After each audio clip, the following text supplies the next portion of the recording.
Hey, everybody. Welcome back. I'm going to give brief introductions because these are not only incredibly talented artists, but they're also very good friends of mine. And in fact, I think both Lindsey and I's first, or at least one of our first co-writing sessions for both of us were with each other when we both moved to LA around the same time. And what's funny is, in many ways, I think that for you was the dawn of your bent towards writing music for film and TV, because we wrote a song called Goodbye from California that ended up being licensed for a show called MTV The Real World California. And so I think that was sort of, for both of us in many ways, our first real understanding of what we're talking about. Art plus commerce equals Sync-cess. That was the best dad pun I can come up with. So, and Lindsey is a tremendously talented artist in her own right, and an entrepreneur, which I did not include in the in the definition of who you are, and really somebody that has, I think, masterfully created an incredible lane for herself as a creative, and as a business person, and as a music entrepreneur. And I'm going to allow you to introduce yourself, but I also want to go over and talk to Zizi. Zizi is a friend of mine also, who is a beyond successful artist. And one thing that we unfortunately excluded was the fact that you are a Billboard #1 artist as well. You had a #1 Billboard blues album. Z is also, and what I love about both these two women is they put their music in front of everything. And Zizi is a remarkably artistic singer-songwriter who has been extremely prolific in creative, and throughout her years, not that many, but has collaborated with people like Kendrick Lamar and Gary Clark Jr. as it applies to her own career, which is beyond brilliant. She's an incredible songwriter, also an incredible business person, and is the captain of the ZZ Ward Enterprise. So thank you for joining us, Z. We really appreciate you being here. I want to go back to Lindsey. Lindsey, maybe give us a bit of background of your story a little bit. You were born in Maine. You moved to LA around the same time I did in 2009, and now you're in Nashville. Fill the gaps in for us. Yep. So born and raised in a small town in Maine, and started writing songs in my early 20s, maybe at like 23. Played some gigs around town. Actually posted a video of myself on MySpace, and that's how I got my record deal back in the day. And then that label, I signed with an indie label in New York, and then they started sending me to LA to write with people, and you were one of them. I don't remember how you and I got hooked up, but yeah, so I kind of did the artist thing in that way, like the traditional sort of signed to a label, making an album kind of thing. And I did that for a little bit the first couple of years I was in LA, and then I wasn't super happy. I don't know. It just wasn't really going the way I wanted it to. So I kind of stopped everything. I got off the label, and then I decided to start focusing on writing for other artists. I thought I just wanted to be behind the scenes and not be an artist myself. And quite frankly, I just got really discouraged, and I just didn't think I was good enough. So I just started writing for other people, did that for a while. And then I was dating a guy in LA years ago and started writing songs with him just for fun. And I recognized that they were really syncable because I had had that success with you in my early days in LA and with Tim Myers and people. And I just, anyway, and I had just signed an admin deal with this company, Secret Road, who's a music licensing company. So I knew they had that power, gave them the songs. That all started working out. And all of a sudden I kind of fell back into the sync world. And then once that started happening, I found that I was happier doing that and being an artist again. And it felt like a different way of being an artist without being on a label, but just kind of being in control of what I was writing, how and when I was releasing it. And anyway, yeah, so that's what I do now is that I just live my life as an artist and write any kind of song that I want to for my artist projects and hope that they get licensed so that I can pay the bills. So, I mean, you say songs written for other artists, but you're being a bit humble. I mean, you're talking about Mariah Carey and Demi Lovato. I mean, you're talking about real artists. I mean, it's sure. Yeah. I mean, I just wanted to like contextualize that statement for people because you are tremendously humble. And what's interesting, and I love, I'm going to shift back to Zizi. Maybe you could fill in some of the gaps too, because when we first met, ironically also writing on a TV show for a TV show, kind of. If you recall, we met on Majors and Minors, which is when we had our first session together. And then, of course, your career exploded. And since then, it was Coachella and Billboard and major motion pictures and all kind. And I mean, you're probably one of the hardest working touring musicians that I know. So maybe fill in some of those gaps, because also you're not from Los Angeles either, right? Yeah, no, I'm from Oregon and moved down here when I was 23, which was like 10 years ago now. And I didn't know what to do. I just started playing everywhere that I could possibly play. And kind of similar to Lindsey, I actually had some music on MySpace, and that's how my manager at the time found me, which is so funny. And then I kind of, so then I met Evan Bogart, and Evan had me really start writing with a lot of people. I had never really done like too much co-writing before. I mostly wrote by myself. And then I was kind of thrown into this community of doing co-writes, and it was such a incredible learning experience to write with so many different people and learn their tricks and learn what you like about what people do and maybe things you don't. And so it's just a whole different world for me that I got into. But then, yeah, I mean, I don't know exactly what you're asking, like how I got started or. Well, I guess where I'm saying is, so you're starting to write with people, but then your first project, I think, was the mixtape, right? Was that kind of the first like official kind of thing that you did that kind of came out? I basically wrote the entire first album. I just like hit a stride with a certain time in my life that I was going through. And so I wrote basically 12 songs that became the album. And once that was kind of I got signed off of that album. I played that album basically in the boardroom at Hollywood Records. I played like 4 of those songs on my guitar and got signed off of that. So when I was going to go make that record to kind of do something just for fun, I took these beats from rap artists that I liked. I just found the beats without the vocals on top and just rewrote songs to them and did a mixtape. So it was kind of like a breath of fresh air, after I had been writing the album.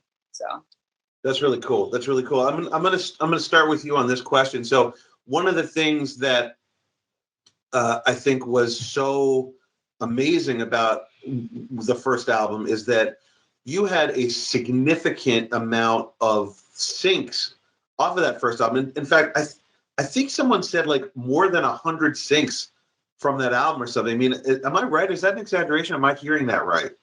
No, you're right. I don't know exactly what the number is. But you're I don't know what the number was, but then I would feel weird saying it. Like, I've had many syncs. But yeah, I had a lot, and it was yeah. Is that something that you considered? You didn't even consider that going in, right? Not at all. I actually had one sync, which is so funny, before I actually did that album. And it was on a show called The Glades. And it was just a little piece of a song that I wrote. I don't even think it was barely produced out. And it's probably the most money I ever made on a sync because it was before I was ever signed. So I got a check and I was like, holy shit, like, this is amazing. Yeah. I want to do more of this. And right. Yeah, but no, none of those songs that I wrote for that album, I wasn't thinking that at all. I really was it was my therapy to get myself through situations that I was going through.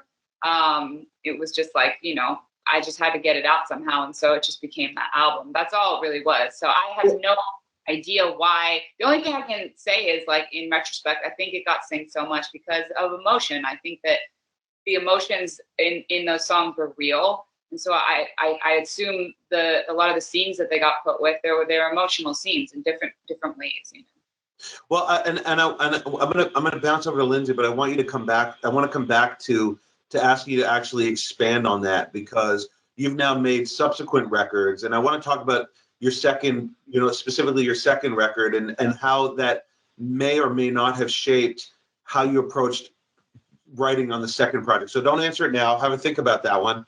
And I want to go back to Lindsey here for a second. So Lindsey, one thing that you've done that I think is, you talked about sort of like recapturing your artistic, like, zhuzh, right? Like your thing that kind of like pushed you and motivated you. And you found a creative way to sort of scratch the itch, so to speak, right? In other words, you can feel creative. you can feel artistic, and you've done that by really, in my mind, I think 3 very specific projects. I want to exclude Farmdale for a moment because I know that was like the jump off point. But when we're talking about Lindsey Ray and Oleana and Rael, these are 3 distinctively creatively different projects that you do. How do you approach like, oh, I'm going to do an Oleana song, or I'm going to do a Rael song, or a Lindsey Ray song for that matter? And what are those inspirations that go into that thought? Well, for me, honestly, like this is one of the things that was hard for me when I was a signed artist or was kind of trying to go that more traditional path, is that I never could really decide who I was as an artist. Like what was my most authentic style and self. I really feel like there's just a lot of things feel authentic to me. And so it was really confusing, which is why I didn't think I was an artist. And then when I started writing for Sync, I started realizing, well, there's a lot of different styles that work in Sync. So maybe instead of worrying about anything, I just write whatever I want to write. I just write whatever I'm inspired to write, however it comes out. Like the Oleana project, I wasn't thinking, you know what, I'm going to start a new project. I wanted to start producing, and I only knew a little bit in Logic. And so the little bit that I knew, I started building something. And then I just started doing this weird kind of rappy, I don't really even know what to call it, thing to it. And I turned it into Secret Road, and they were like, this is really cool. We don't have anything like this. Can you do more? Can you call it something? And then that's how that project was born and how that started. So really for me, it all just starts from a place of expression and just wanting to have fun and wanting to like remember why I got into music in the first place. And then what I ended up discovering was that I did have, pretty distinct sounds. Like when I do the Rael thing, I feel like that's me being more of a traditional kind of pop artist. Sometimes it's dancey. Sometimes I can like do the rock sort of thing that I used to do with the band Farmdale that I was in. So I kind of file everything there. And then anything that I do that's more R&B or rappy or whatever, I do as Oleana. And then I got to a point where I really missed writing, to me, what I feel like are more heartfelt songs and more piano ballads. I wasn't really using I wasn't playing the piano anymore. So I just recently in the last year started releasing Lindsey Ray music again. And that feels really good. So now I think I feel fully satisfied now that I have those 3. But to answer your question, the way that I approach it is I really just write whatever I write. And then as I'm doing it pretty early into writing the song, I can tell which version of me it is. And what I want to do, I'm gonna again. This is how I'm doing. I'm going to give you something to think about as I bounce back to Zizi here, right? Yeah. So the thing that I really want to discuss is, when you're approaching music, I really want to discuss how you maintain, because you're a very positive person. I've known you for years. You're one of the loveliest people I know. It's and I think that regardless of what project you're working on, your integrity, I think, is loud and clear in what we listen to, right? So I want to talk about how you approach it from a lyrical and musical standpoint, just generally speaking, right? Like how you build your toolbox or your palette of colors as you're going into a project, and so think about that as I move back to Zizi. So Zizi, I want to talk about the second project because obviously the first one did well for you on many levels, right? I mean, if it established you as an artist, as a significant touring artist. I think to me the most visible sync that you had, I feel like, was Nashville, maybe. At least for me, that was a very, very widespread use, right? Of Put the Gun Down. Was that kind of like the? Was that the biggest one? The most recognizable. No. What was it? Say the biggest were probably We're the Millers with Put the Gun Down, and then the biggest one would be Pretty Little Liars, right? Because like incorporated that into the show, and that's one thing I was gonna say is like it actually opens up an enormous fan base to me. Well, that's so great you're going there, because I wanted to exactly talk about that, which was then you have this moment and now you go, how do I capitalize on this, right? The first time I ever experienced it was with Pretty Little Liars. We did an actual music video for that, like on the ABC lot. They like spliced into commercials. Like they really went all out with that song and incorporating it into the show. So that was my first experience, having people come to my shows that were like, I heard you through Pretty Little Liars. You know, that being said, since then, I've had a lot of other sync opportunities like Cars 3, where I've had people come because of that sync, come to my shows and tell me that's how they heard my music. Or I've had, you know, I covered a Tom Petty song, which is an interesting sync for NASCAR. So, you know, it's all these like big pre-existing fan bases that have been able to learn about me through sync opportunities, which has been pretty cool. So, but then I feel like you are very successfully converting those new fans into being broader ZZ Ward fans. Do you know what I'm saying?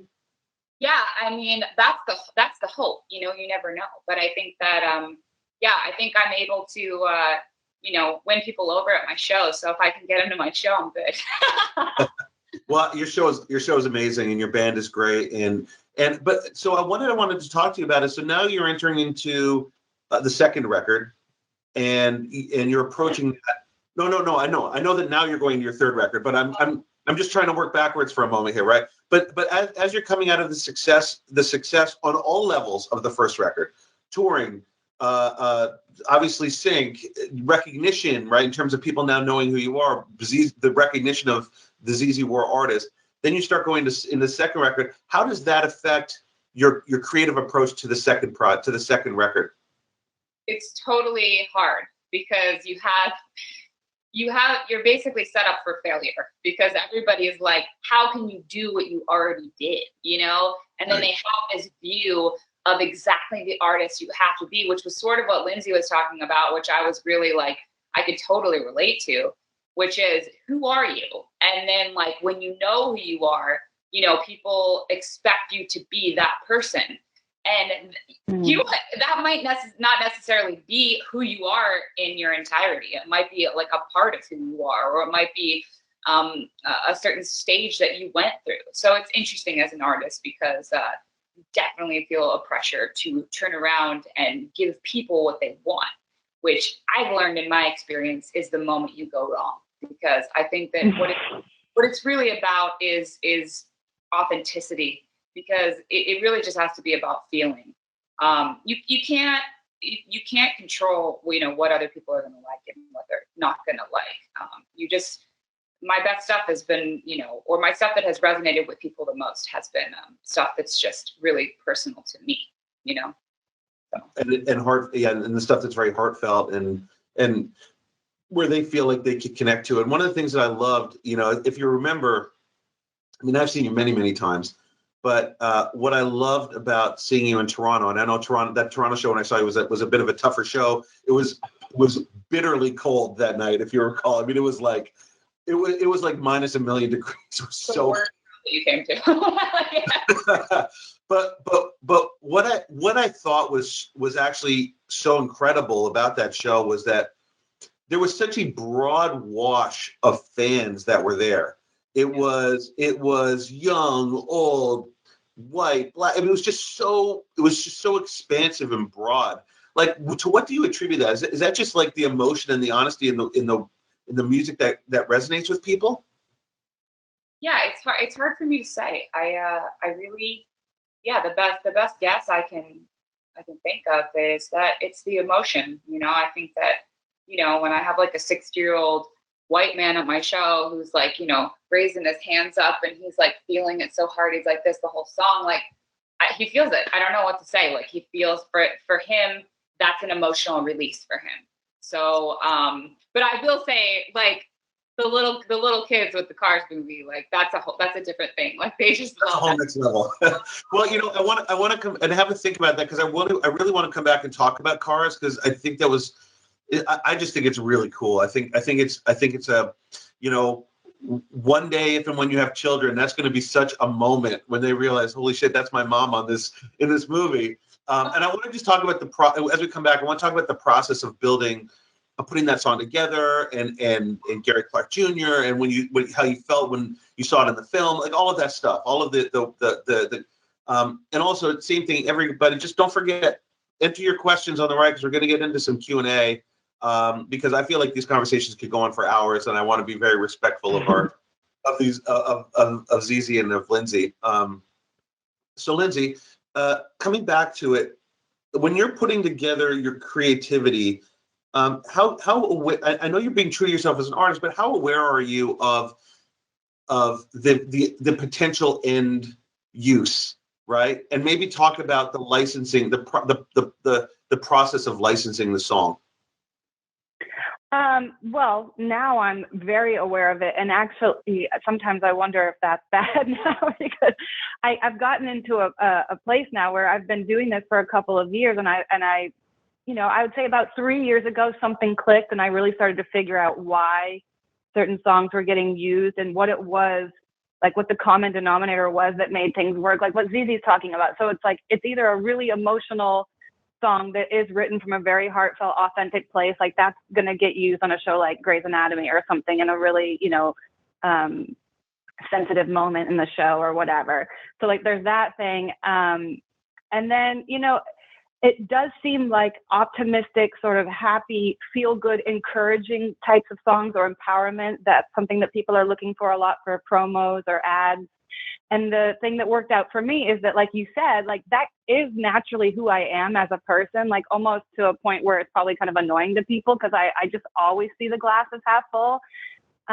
So for me, it's like part of it just works out that who I am as a person and what I want to say and the way that I want to contribute to the world is I want to lift people up and I want to encourage people and make them feel like everything's going to be okay. So, luckily for me, if I keep writing songs like that, they tend to keep working, because the world doesn't ever seem to get sick of hearing that. They just kind of keep wanting that. So it's, yeah, I don't know. Did that answer your question? Well, no, there's no right answers. There's no wrong answers, but I think that's a great answer. And I want to ask you two quick questions, sort of expanded off of that. The first is, when you see a song that you've written, you mentioned Grey's Anatomy, right? Like, obviously this is a show that's so notorious for being heartfelt and for being, you know, sort of pulling at your emotions and tugging at your emotions. When you see your song in a show like Grey's, does it sort of reconfigure how you approach that song, because now you're seeing it maybe almost in a different context? Sometimes, yeah. I don't know if the Grey's usage necessarily did that, but when my songs get used for commercials, that will do that, where I'll be like, oh yeah, I wouldn't have thought that thing that I said would be used to sell this product. But now I realize, like I said before, I mean, there is sort of a common theme that works, that can sell almost any product, really. So I do think about that now. And basically, I just tap into whatever emotion it is that I'm having. Either it's something where I like, because listen, I get really insecure and I'm really self-conscious. And so sometimes I need to pump myself up. So like my Oleana project is a lot of empowerment songs. And the truth is, I'm trying, like, I'm basically doing affirmations, like Stuart Smalley in the mirror. Like, I'm writing things and I'm like talking about, like, you know, I'm going to do this or whatever. And as I'm doing it, I actually feel better. It's like this weird sort of manifestation thing that I'm doing. It's like my version of therapy. And then, I guess other people need that. I think that's why it hits people, because maybe people are like me in that way. It's so funny, and Zizi, you are going to totally appreciate this. I was talking to Evan this morning, and we were talking about how music is like your therapy, and the difference is you just get people to pay for it. So rather than your own therapy, right? That's so funny. That's so funny. You know, and we're going to start taking questions very, very shortly. But before we do, Lindsey, I want to also, then we're going to come back and again have a think about this on. You touched on it, but like trends, or really like understanding kind of how and why certain things work, and like really like when you look at how you what's the word I'm looking for, how you sort of like internalize the, you know, everything that's happening outside and then apply it to your craft. I really want to come back and talk about that, and so kind of keep that in mind. And Zizi, I want to go back to Karst for a moment, because tell us about that process, which is you get approached to write the song. Start there, right?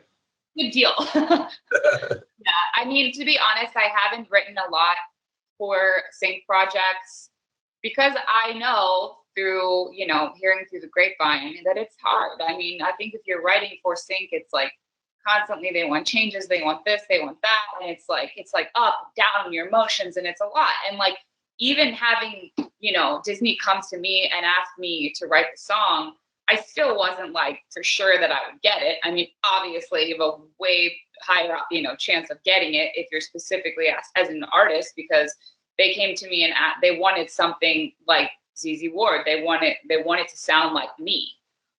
So I mean, nobody can do me as good as me. So I mean, I've got a great chance at it. We wrote a song. Evan and I wrote a song. I don't remember what it was called. We sent it to them. They didn't like it. And I was like, all right, I won't give it another shot. I think I even remember with Evan, I was like, should we like try again? He was like, yes, like this is a great like opportunity. Like I'm so much like really, is this like a shot in the dark, So we tried again. And it's so funny because we sat in the studio for so we'd have like a 6-hour session or something. We just could not come up with anything. It was so annoying. And then like, we were like, dang, we tried, whatever. And we're driving home. And Evan starts singing the whole song. I'm kidding you. He just started singing the whole song, the melody of it. And I'm just like, wait, hold up. Let me get my phone out. And I'm like recording it. And I'm like, all right, keep going. And he's like, going. And I think he pretty much sang almost the whole thing down except for like the bridge or something. No lyrics, just melodies. And it just sounded so easy and so fresh and so good. So I was like, well, whatever, I'm not going to overthink it. I went home. I definitely watched every Cars like end title song with the videos and everything. And I think I had the video playing on mute, over and over again. I think it was like Sheryl Crow did one and another artist did one. I'm a very visual writer. So I had it on mute. And I started coming up with the chords underneath this melody that Evan thought of. And then wrote the lyrics, got it to them, and they loved it. So it worked. And how does Gary Clark Jr. become a part of the conversation? I've known Gary for quite some time. I think coming out of the the blues scene, I've had the opportunity to do some shows with him too, and I've hung out with him and stuff a couple times, and have a huge, immense respect for his talent. And we said, hey, we have this opportunity. We have this song. It's greenlit for this movie. Do you want to jump on it? And he was down to do it. So, I wasn't there when he did it, which is so funny because a lot of artists that I do collaborations with, like people are always so surprised I wasn't in the room. But I'm not the kind of person where I'm like, I have to be in the room. It's like, cool, like whatever. I totally have respect for artists and their process, or writers and their process. And like, I try not to be judgmental of that. So I saw a video of Gary in the studio doing it. He just was slaying every solo. So, and then, Dave Bassett produced that song. I forgot to mention that. And he did an excellent job, came up with the lick, and Dave slammed it out so quick, so fast. So that, I mean, it's so good. And it's interesting. I had the sort of, I mean, my kids are a little bit older, but I had the benefit of being a part of Toy Story 4 this past year. And it's maybe my grandkids will be impressed. I don't know. Who knows? But it's so many. And by the way, our questions are blowing up, so we're going to start getting to those a little bit earlier than normal. But so thank you guys so much, and it's really, I mean, what you guys have accomplished is just really just so incredible, and I mean, I'm such huge fans of both of you. You're both friends of mine, and you're immensely talented people. So thank you. And again, this is part of, one of, and I, as people that know that participate in these webinars, I very seldom name drop MDIIO and what we're doing, but we're putting together a very, very comprehensive new feature that is going to be, I think, something that's going to really help kickstart a lot of careers in terms of trying to get you syncs and placements and licenses. And so if you want to hear more about it, please enter your email address in the chat. Zan's going to collect all of them, and we'll reach out to you about what that means and how to get involved. And we'd love to get your feedback on it. So we're very, very excited about that. And that's all I'm going to say. Lindsey, let's come back to you. Yeah. And then we want to start taking Q&A, because people are like, they're dying for the tea on how to make this happen for themselves. So, so I want to just come back and just kind of, maybe you can expand a bit on how, I know that you taught yourself Logic and you taught yourself how to produce, but then also it's about like, how do you know when something feels ready and feels finished and feels like, I'm gonna put this out to the world. And then also I want to talk about one other thing maybe you could talk about, because you're so much more specific on writing for Sync, where I know ZZ is more like about releasing artists and touring and that kind of stuff. So that's where you really differ quite a bit. But sometimes you write a song and it gets synced in a week, and sometimes you write a song and it doesn't get synced for 3 years, right, or whatever, right? So maybe walk us through that process, from creation to to a license.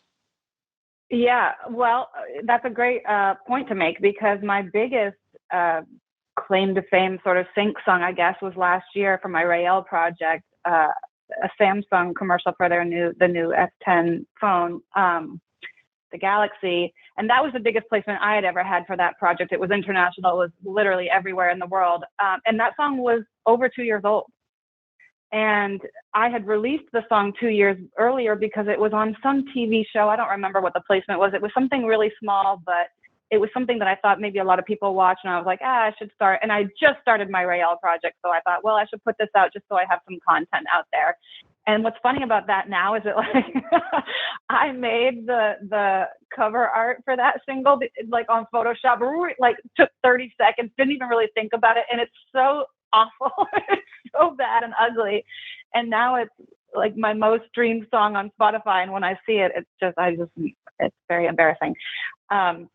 Anyway, but that's beside the point. So yeah, I guess, so when I write songs, I turn them in. So the advantage for me is that I'm signed to a music licensing company. That's very helpful. It's really hard to get into the sync world unless you're signed to a label or a pub company or to a music licensing company, somebody who's going to be pitching your music. Because I'm not like ZZ, I'm not an artist that's really well known and that's touring and has fans and has people coming to me. So for me, I really have to have secret road. And so what I do is I write a song, I write them all the time, I turn them in, and then I just kind of forget about it and I move on to the next thing. And for me, it's all about just creating as much content as possible and just, building up my catalog. And then I just wait and see where things land and if things get used somewhere. And then when I find out I have a song, that's going to be on a TV show or something, that's when I usually release it. So I kind of do everything backwards from a normal traditional artist. And I wanted to make the point too earlier, because you were asking something about like how you turn it into a sync into furthering your career. And I'm still trying to figure that out myself, because without the touring aspect and without performing live and gaining fans in that traditional way, I've found that that's been really challenging. Like, I don't have a lot of followers on Instagram. People will Shazam my song, they'll find it, they'll stream it, but it doesn't translate into followers for me. And I can only assume that the biggest part of that is because I'm not touring. Right. Interesting. I love talking to you guys, because I'm learning every day. I love talking to you and just understanding how you both come at the same sort of, you both maximize your creativity in different ways. And I know ZZ loves touring, and I know it's killing you to be sitting on your couch right now and not being out on the road, because I know that I feel like that's maybe like your favorite part of your career, right? Is like touring? It's usually not, but I will. Really? It's usually not, to be honest. It's more of like it's an immediate gratification, Right. You feel like you've done something in a day. Yeah, but you must love it when you see your like fans reacting to a new song, or like that, to know that something you've done has sort of touched them in a way that, right? I don't know. I'm kind of disconnected sometimes, I think, from that, because I don't know. I think that if you get too wrapped up in that, then it can also be destructive. So I think I'm like kind of protective about taking that stuff. That's really interesting. But I do think that like being on stage is such an immediate like gratification that I will say, like, being home I definitely feel like my electricity, my electric energy, like, has been stifled, which is kind of hard because I just want to like get out there and break and go crazy on the stage, and I can't. But you are writing, but I know you're writing every day, because Evan can't get on the computer to record fix-ups for.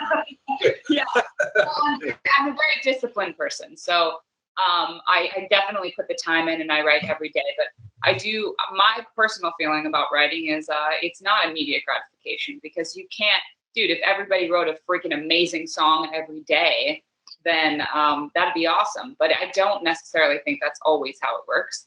I think that you have to put your time in, though. You have to make that time to, if you don't make the time, you're never going to get that awesome song, so. I wanted to get both of your perspective on this same thing. And then I keep saying, but I know we definitely have to move into Q&A. You talked about discipline. I couldn't agree with you more. What does discipline mean to you? Discipline, perseverance, I think it's just about and probably, I bet you, Lindsey and Justin, you probably feel the same way about this. Like, you don't do it for the money. Like, there's not one part of you that does it for the money. I mean, in a way, that's great. And once you make money, you're like, oh, I need money to live, and this is awesome. But you do it because you love it, and you do it because there's something inside of you that drives you to do it. You feel good when you get work done, and it's hard to measure work when it's sound. I mean, it might be a little different for you as a producer, or you, Lindsey, as a producer, where you feel like if you get a certain amount of work done, you've done that. But it can't be measured in the same way as something like touring. That's easier. Oh, I did a show today. Cool, I did that. That was my work for the day. But I think that you have to be self-disciplined, because you don't show up to a job, to a 9-to-5 every day where somebody's telling you what to do. You have to tell yourself what to do. And that's probably what a lot of people watching this webinar, are maybe going to take a lot from this. But one of the things is, they're on here because they want to learn, and you just always have to want to learn. I think I still want to learn how to get better at the things that I do, but you have to be your own boss in this field. I couldn't agree more. Discipline is hard, but I also think, especially in these times, which is weird, but also I think you can't beat yourself up. You know what I mean? Like, it's like, if it's just not coming in. Also, I think you should allow yourself to write a shit song once in a while. That's okay too. Absolutely. No, I mean, Lindsey, tell us about discipline from you. From your perspective. I'm sure that you'll agree with a lot of Zizi, but I'd be interested to hear your thoughts. Yeah, I agree with everything Zizi said. I think that a big part of the reason I have been successful at this point in my career is because I am very self-motivated and disciplined, and like she said, eager to learn at all times, eager to become a better writer. Everybody that I write with, every producer I used to be in the studio with before I was producing, I always, I was watching, I asked questions, I was curious. I just genuinely wanted to know how to do it. And then when it came time to, for me to try producing on my own, I didn't expect to be good. And I'm really not. I mean, I'm still learning, and it was okay. I gave myself permission, like you said, to kind of suck and just be like, well, I'm going to do it anyway. And I'm just going to do this until I create something that I feel proud of. And to answer your question earlier about when do you know when it's done, I don't know. Maybe you don't really know, but there's something that eventually that happens where you're like, yeah, I like this. I can feel good about parting ways with this now and saying, okay, this is done. So for me, discipline is continuing to research and listen to new music and notice, recognize trends that are happening on commercials when I see them, and really just showing up every day and continuing to do it and continuing to try to be to create a newer sound, because I think one of the pitfalls people can fall into with sync, and I've certainly fallen into it before, is that, you hear a certain thing and you go, oh, okay, that's what's working. Or people ask for replacement tracks all the time. Supervisors say, we want a song like this, but we don't want this. We can't license that particular song. And it can be, for me, that sort of takes the fun out of it a little for me, because now it's like, now I'm trying to be something else. So for me, I've found that I've been the most fulfilled and I've had the most success when I just don't worry about what's already happened, and I just try to create my own new thing. And I think that's what happened. Yeah, I think that's why Oleana was successful when I first started it. And I think, honestly, the fact that I really wasn't a great producer worked to my advantage, because my tracks and my songs sounded really unique. They were like, why is this so shitty, but it works? You know what I mean? Like, I think, like, in a weird way, it worked out.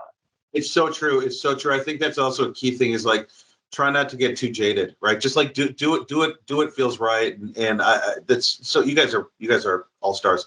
Hey, we're gonna start jumping into the Q&A here, because I just see them coming in, and I would be remiss to not get to them. So Zan, everybody knows Zan, the lovely Zan, who is the voice in the sky. She is going to be giving us the questions. So Zan, hit it. I'm ready. All right, first one's from Sly. Did you have the song available for fans to buy when it was first synced? Did you have the song available for fans to buy when it was synced? Probably yes, right? I mean, Hollywood would have tried to. Not all of them, though. We had a song that we wrote for it's called Snakes. It was for Sims, the video game, and it's not available to buy. I don't remember why, but so in certain cases, yes. In a perfect world, yes, because you want to make the most of the opportunity, but not always. I would say the exact same. If I have enough of a heads up and I can get the song out in time, then yes. But unfortunately for me right now, sometimes placements will come through without, like, or I'll find out, oh, that song was used last week on whatever show, and then I don't have it out already. So in that case, I try to get it at least on SoundCloud or YouTube or somewhere where people can find it. But yeah, like she said, ideally you would have it out so you could capitalize on it. But I've definitely had a lot of songs placed that are currently out that I haven't released yet, because it starts to get hard to keep up. Oh, that was a low-key humble brag. I love it. Good problem. No, I didn't mean to say about. I don't mean it like that. But it's like.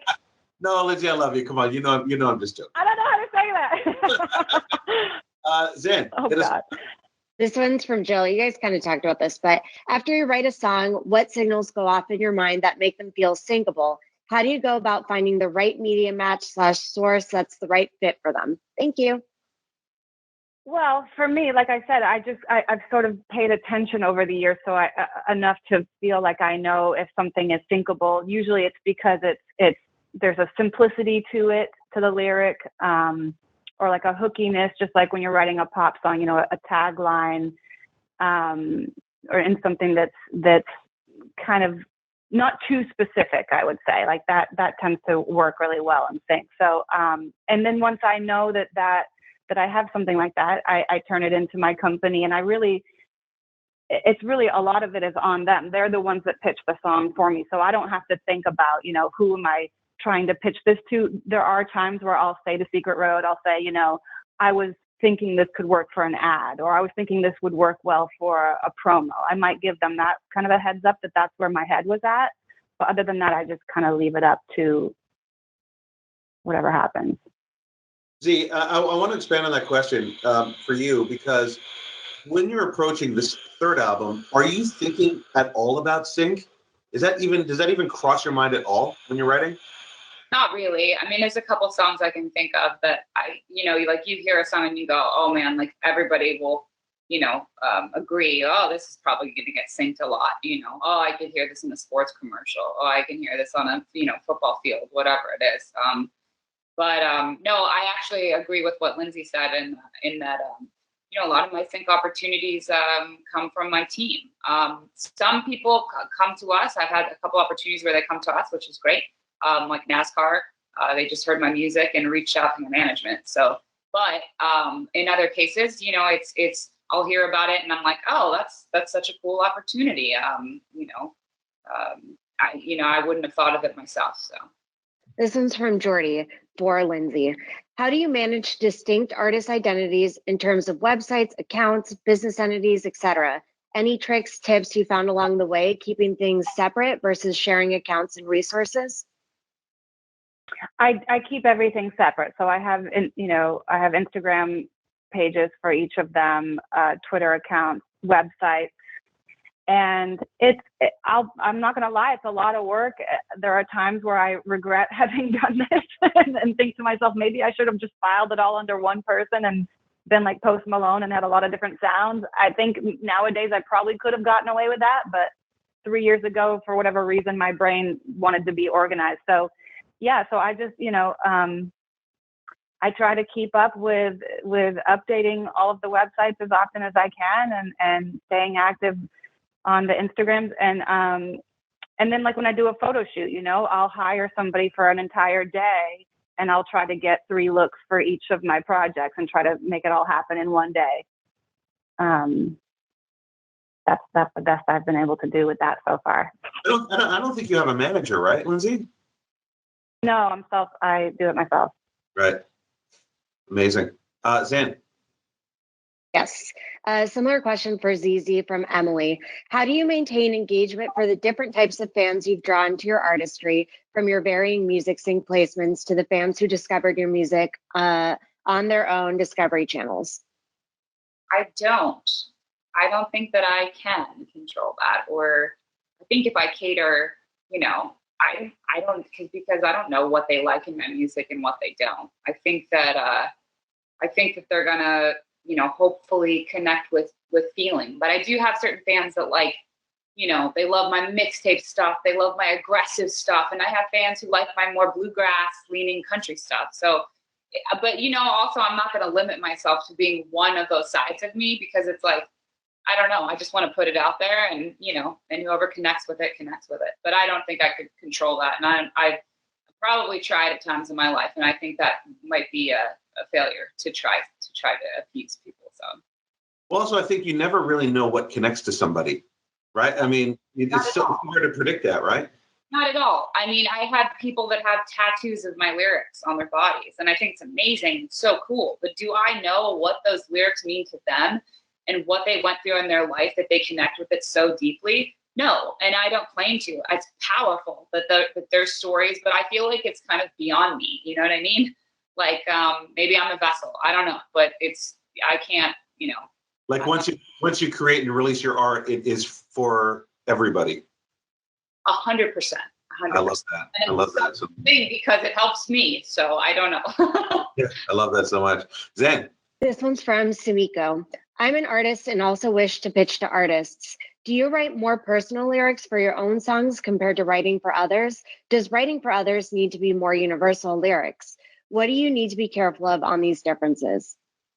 Well, I'll say it depends on if you're writing with the artist in the room. Of course, if you're in the room with the artist, you're talking to them, you're getting their personal experiences, and then you're really just trying to sort of you're trying to help them say what it is they want to say. So that's a little easier. When I was blindly writing songs and just trying to pitch to whoever, I found that really challenging. And I think honestly, that's why I wasn't super fulfilled at that point in my career, because I think what I should have done in hindsight is have always written as though I was the artist and written something personal, because that's, like Zizi said, that's what's going to connect to somebody. And then you would hope that an artist will hear what you're saying and it'll mean something to them. And then they can be the one to put that out into the world. But when I was doing it, I think I kind of got off track because I was too worried about what I thought radio was looking for or what labels wanted. And that was really tricky for me. So if I was doing it now, I would always write from the perspective of just being an artist and writing something that's authentic to me, because I think at the end of the day, like whatever is authentic to us, it's going to be authentic to somebody else as well, because we're all just people, we're all dealing with pretty much the same things. I usually don't cut outside songs, but if I hear something that sounds like it's like, whiskey, rum, and blah, blah, blah, and it's like trying to be something for me, it kind of sounds corny. Whereas if I hear somebody that told a story for themselves that is just like moving me, I feel like I'd be more moved to interpret that story, That's an amazingly enlightened perspective from a very prolific singer-songwriter, actually. Really good. Zan, let's keep it going. This one's from Reiner. How long did you go at it until you could support yourself from syncs? Well, okay, so I got really lucky because when I first moved to LA, I had already been writing with Justin, and I'd been writing with this other artist, Tim Myers, who was already very successful in the sync world. So I kind of started my career with a big sync. and made money off of that. And that kind of got me through my first year of living in LA. And then there was like a kind of a big, long, dry period. So I would say, once I really started focusing on writing for Sync again, I would say it took maybe 6 months to a year before things started hitting. And then maybe I would say like a year and a half to 2 years before my catalog was built up enough that things started kind of getting into a flow where older songs were getting synced and there was more of a consistent income. It takes time for sure. And if you think about it that way, I mean, it really took, 6 or 7 years of being a songwriter every day before I got to a point where I felt like I was comfortably supporting myself. That's it's interesting because I think what you're kind of glossing over, and it's fine, which is just it's building your network, it's understanding your team, it's really the homework that goes into really understanding how to create something that even becomes usable, right? Really, so true. I remember those early Tim Myers times. Yeah. Let's take a couple. By the way, I know that there's some questions that have happened that you maybe feel like we went over, but I also have to say that I think that a lot of them have already been sort of dealt with in our conversation. So please don't feel like offended if we don't get up to all the questions.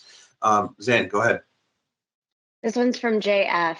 Did Secret Road initially reach out to you, or did you reach out to them? They reached out to me through a mutual friend of mine, a producer who had been working with them a bunch. He had told one of them about me, and then he sort of set up a meeting between the two of us. So it wasn't like they blindly reached out to me, but sort of through a mutual friend. And I had known of them and heard of them for years. So I knew they were really great at what they do in music licensing. So building your network, Yeah. Well, from Brent. Do you outsource tracks for mastering or master yourself in-house, i.e. Ozone, etc.? I do. I've done both. So when I'm producing, in the early days, I always used an Ozone plugin and just did it myself and would go compare it to other songs on iTunes. So I did that for a while. And then once I had a little bit more income coming in and felt like I could invest back into my business, then I started paying professionals to do it. Which I wanted to make that point too, Justin. I keep wanting to make this, but doesn't seem like the right time to make it. I would say that the best advice I could give anybody who is in music is to just play the hand that you're being dealt right now as best you can. Instead of worrying about where you're not and how to get here or how to get there, just use what you have. So for me, when I didn't have access to a ton of producers, it's like, okay, I'm going to start to learn how to produce. And I don't think I would be going after Sync as much if I wasn't signed to a company like Secret Road. I just recognize I'm now working with a company who does really well in this lane. So why don't I try working, putting a little bit of effort towards that and seeing what I can do with it. When I wasn't with Secret Road, I wasn't trying to write for Sync because it would have been a lot harder to make that happen. So I think there's also a part of this business where you have to be really clear on where you're at and what your network is at the current time and what you can do with it. Well, and again, I just have to come back to it. That's exactly why we're building this new opportunity for everybody, which is to give you the access to being able to be licensed. And, because not everybody gets to the point where they can be signed to Hollywood or they can be signed to Secret Road. And maybe that eventually maybe that is your goal. But maybe that isn't your goal. And so we want to give everybody the chance to be able to put music into a licensable search engine that they can be found and they can start generating money from their from their craft. Because I agree with you, Zizi. You said something earlier which is so absolutely true. It's spot on. I remember having a conversation with Zach Katz, and he said to me early in my career, at least my relationship at BMG, he said, I bet you that your happiness is not predicated on how much money you have in your bank, but whether you wrote a good song or not that day. And I was like, that is so true. It's like, it has nothing to do with money. It has to do with the satisfaction and your own self-validation of what you've done, right? Like, that's what you're kind of talking to earlier, isn't it? I think totally. And I think that what becomes challenging in a way, more money, more problems, is when you start to become successful, then you have to, then it gets hard because you have to remember, like Lindsey said, You love what you're doing. Do it because it's fun. Like, I try to remind myself of that sometimes when I'm running a song, like, stop myself. Like, what am I doing right now? Like, why don't I just have fun today? Why don't I just come up with something that's fun for me?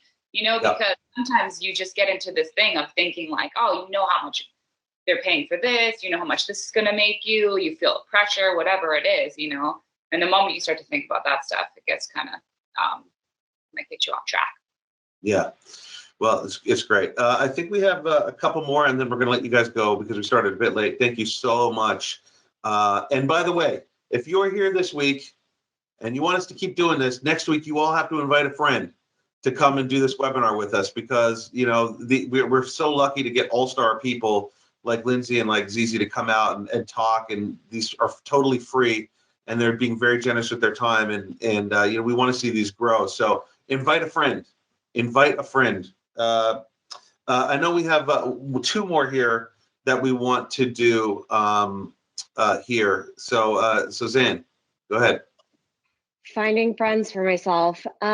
This one's from Sly. Zizi, I'm a big NASCAR fan. I loved your Tom Petty cover on NASCAR. I wrote a song for Chase Elliott, which would be perfect for Sync. How would I go about getting it to Fox or NBC?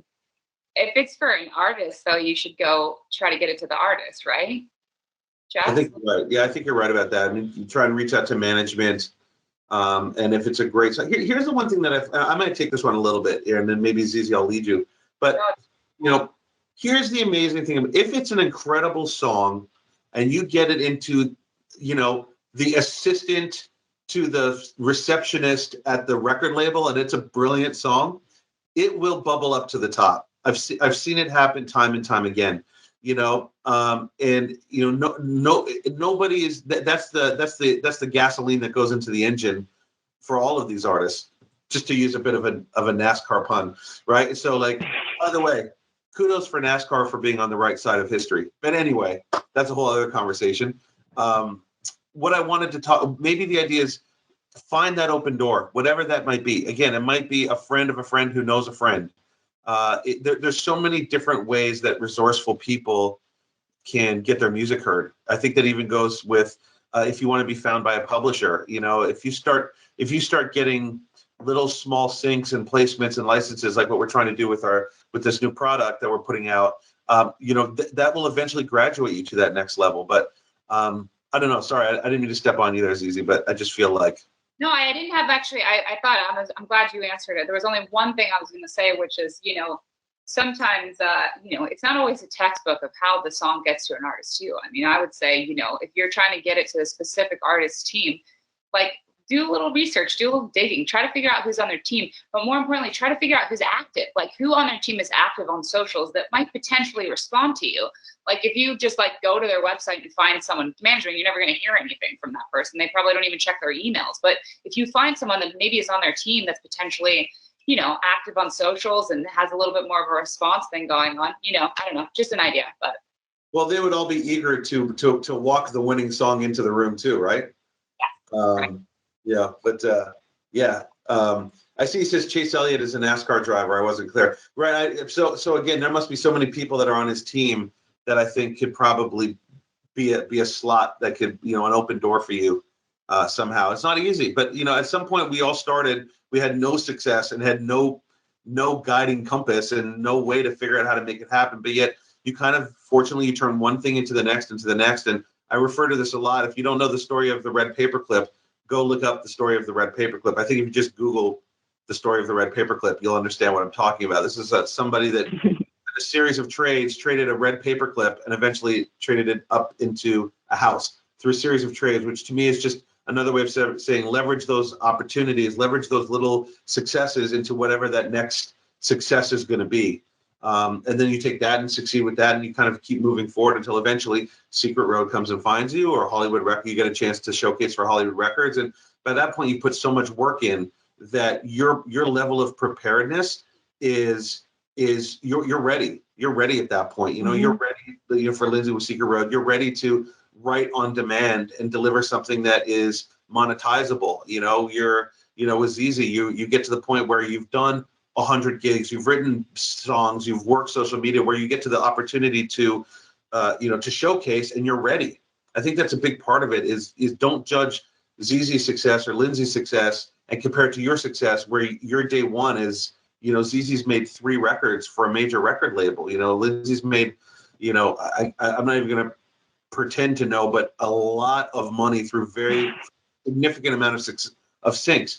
Don't judge their success against your lack thereof yet.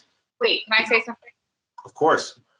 I didn't get signed till I was 25. I tried out for American Idol 3 times and didn't make it.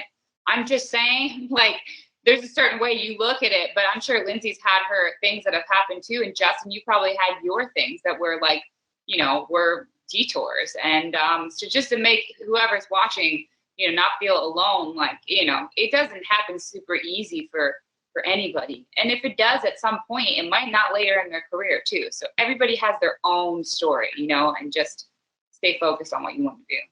I feel like I started really late. Most people that I meet that are songwriters talk about how they were writing in high school. But I didn't write my first song until I was 23. And I didn't move to LA until I was 25. I didn't get signed until I was 25. So I had a late start. And then again, like I talked about kind of earlier in my story, I got really discouraged at the age of 27 and thought my entire career was over. When I decided I wasn't going to be an artist and I wasn't going to keep working with the label and wasn't even going to try anymore, it was the most devastated I've ever been in my life. It was really, really, really hard. And it took that discipline thing that we talk about, just and remembering that even if I'm not successful at this, I'm going to do this because this is something that I do. I'm going to sit down at the piano. I'm going to write a song. So I think as long as you stay disciplined and you keep, if you really love it and you just keep doing it and you get better and you put the time in, eventually like little things will happen. Somebody will hear you. Like the people that found me through MySpace, I mean, it's just the way that all came together. You could never plan for that. You could never say, oh, this is what you need to do. It just doesn't really work that way. You kind of just go where the doors open and then eventually you end up somewhere if you've done it long enough. MySpace is funny. My first significant sync, which was an AT&T LG ad, which was $100,000. And we were like, what? Like, we could not believe it.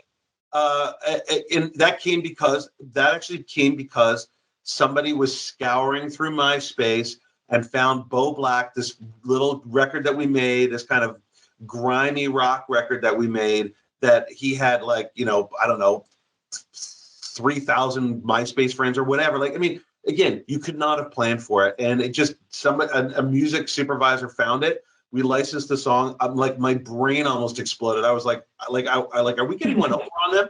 You know, and then that's that, you know, these became the opening thing. So yeah, you do never know. You do never know if you put your shit up on SoundCloud, somebody's going to hear it. You really do never know. And you made a great point, Lindsey, and you're totally true, which is recognize where you need to improve, continue to strive for those improvements, see the little successes that you're having and kind of follow that path. I think you're right. Look, guys, I could keep this going on for another hour because you guys are both like really, I mean, you're so inspiring.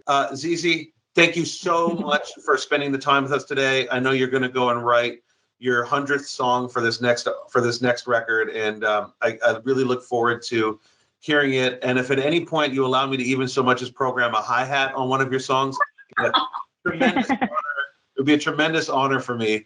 And Lindsey, thank you again. I hopefully, I know we didn't get our date in the books, but hopefully sometime by middle of August 2021, you'll be available to work with me. That would be amazing. And as always, Zan, thank you so much. To Curtis Cerna, my partner in MDIIO, thank you. To James Best, who is another huge part of our team here at MDIIO. Thank you so much. And to all of you, thank you so much, everybody. Be safe, wear masks, and love everybody, because life is too short, and let's just keep making music. Thank you all so much, everybody.